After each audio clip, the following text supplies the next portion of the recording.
Hey my friend, if you want to know how you can create a more dynamic bass line grooving together with the kick, I have a very cool technique that I stumbled over the other day, and I want to share it with you. Basically what we are doing is we want the bass line follow the kick, right? So the kick is the boss, but we want to change the bass dynamically to the kick. So how do we do that? Not an LFO, not with the compressor. We do it with the envelope follower, and I'll show you exactly how I do it. So first we got a track, and then we build the low end, the kick, bass, and then we use that technique in a very jam-like way. So we build up from the ground, kick, bass, and then we use this technique. If you want to know how to build it for yourself, this is the process. Let's jump right in. Hope you like it. My name is Silvano from Ruffin.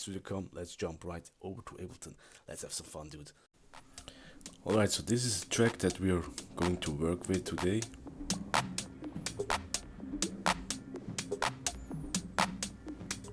And I want to talk a little bit about the low end, and for that first we need a sequence. So I've built this track and removed all the low end so we can build it from scratch quickly. As you can see, using a simple pattern here for the kick, using the same notes here. Now let's put in a preset that I made with flagged work for a kick, right? So we already have the kick running now. Let's adjust it some.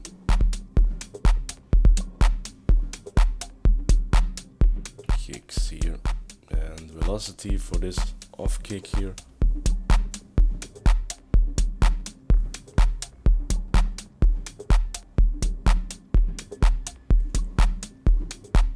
Add a little bit swing here, right?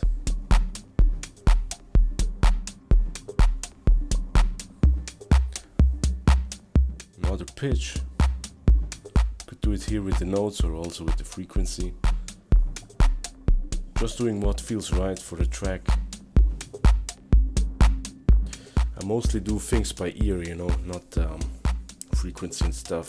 You can do that, of course, but I'm more like a hands-on guy.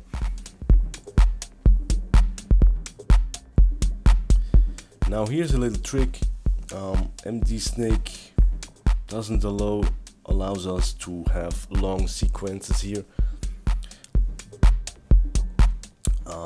16 steps I think is the maximum. So what I do here is using an LFO and trigger a note here, as you can see, right?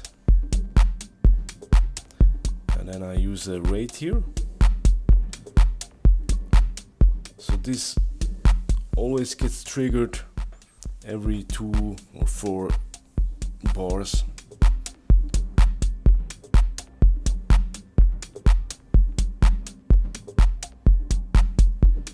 Now also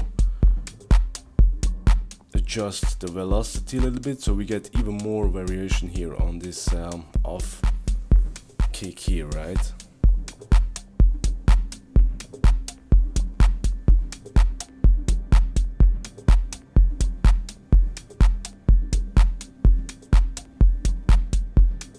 So we kind of automated that. What I like to think about is when I click something, I think, okay, how can I automate that if I like it, right? So I clicked on that trigger and I wanted to automate it somehow. And how can we automate such things? We use an LFO, very simple, right? And I like to think about Ableton itself like a modular. This is my modular wall, you know. Ableton is kind of a modular set. Now let's see if we can turn this kick into kind of a low end tom. Simply duplicated it, playing around with the notes a little bit, adjusting it with tonality and whatnot, right?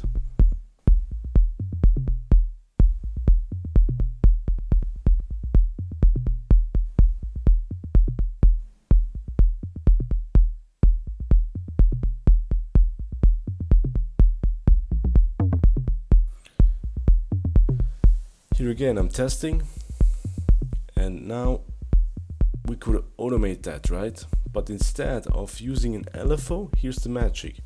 We use an envelope follower from the kick. So we insert an envelope follower from our kick, and the kicked signal, audio signal, triggers something else, right? So in our case, the tom, and we can experiment with that, or even on the kick itself, right? So it gives a slight groove, and we can adjust it in very detail, as you can see, with the rise, fall, delay and whatnot. So the kick is controlling the sound of that tom, right?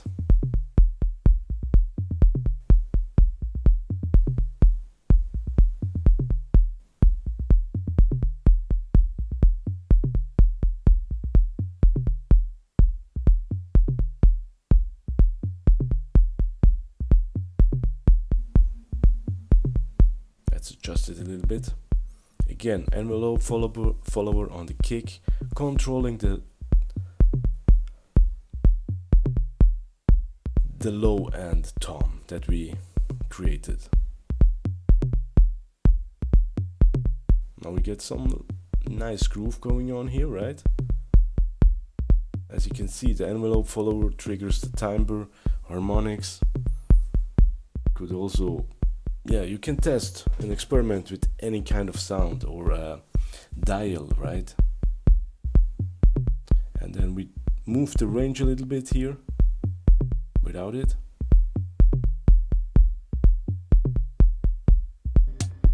So we get very micro tuning here, and that's important for this genre, I think. Very small tweaks that you can't really hear, right? But it's there.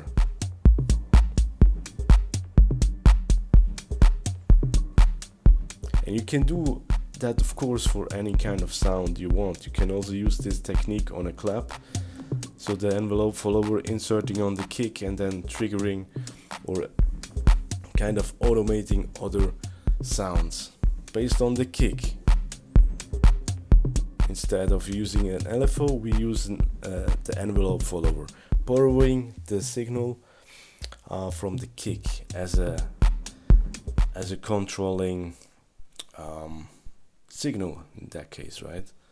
Hey friend, I'll jump back into the video in a second, but before we do so, I want to say thank you that you watched so far. Really, this means a lot. I wouldn't make those videos if no one would watch, so you watched this far.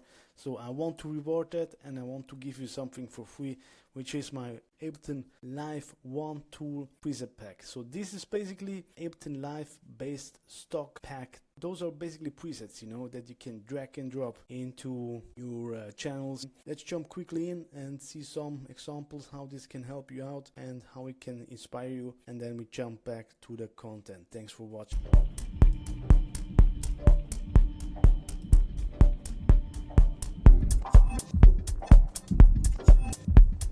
Sounds pretty different, right?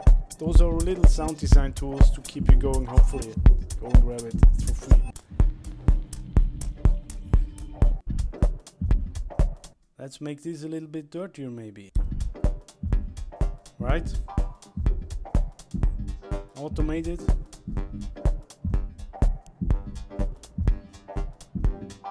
Another tool here. Right? Pretty simple. Again, those are not the most complicated whatever tools. They are simple, straightforward tool to make a little bit of impact, to add those little things that I like to talk all the time in my videos, which is add things that you can feel but not hear, you know. So that's the sound, right? Clean and nice. And now let's transform it with those tools.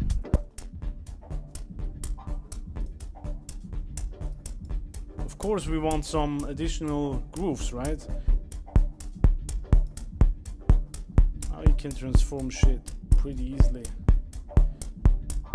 with those tools.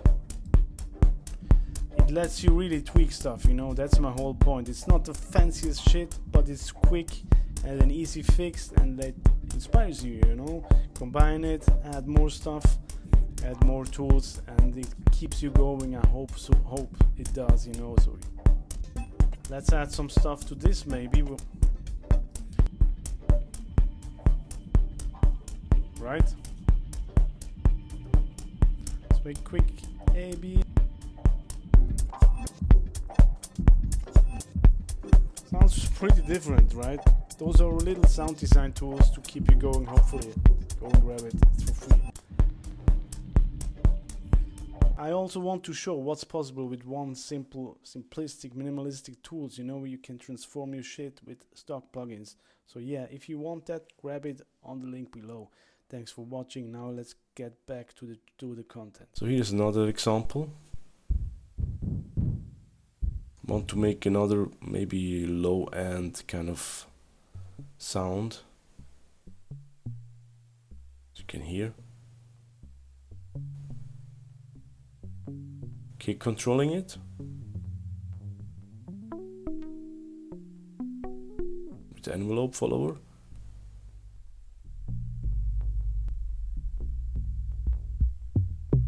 Let's see.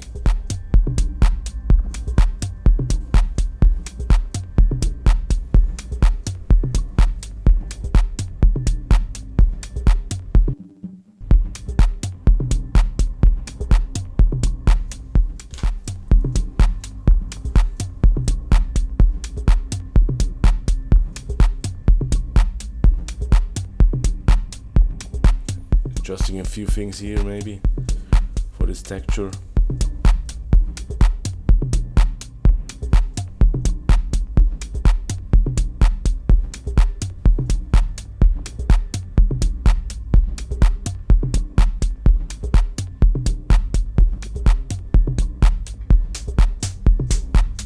Just testing a little bit, jamming here, so you can hear how it could flow.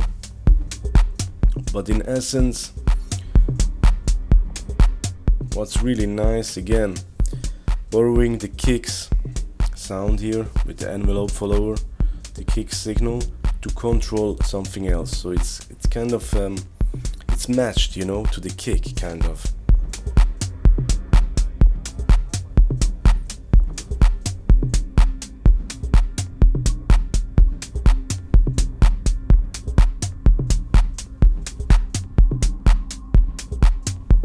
Instead of using a simple LFO, we use the envelope follower from the kick to control low end, whatnot, right?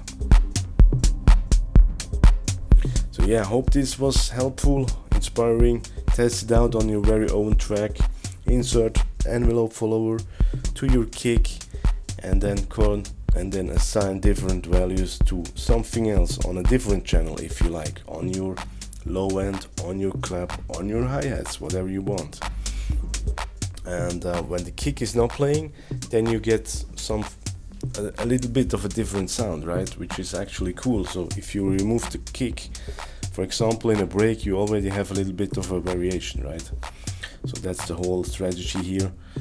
Yeah, have some fun with this, test it out, let me know in the comments if it worked for you. And don't forget to download my one tool preset pack. It's for free. Hope to see you soon. And yeah, thanks for watching. My name is Silvano from Ruffin. Cheers. Bye bye.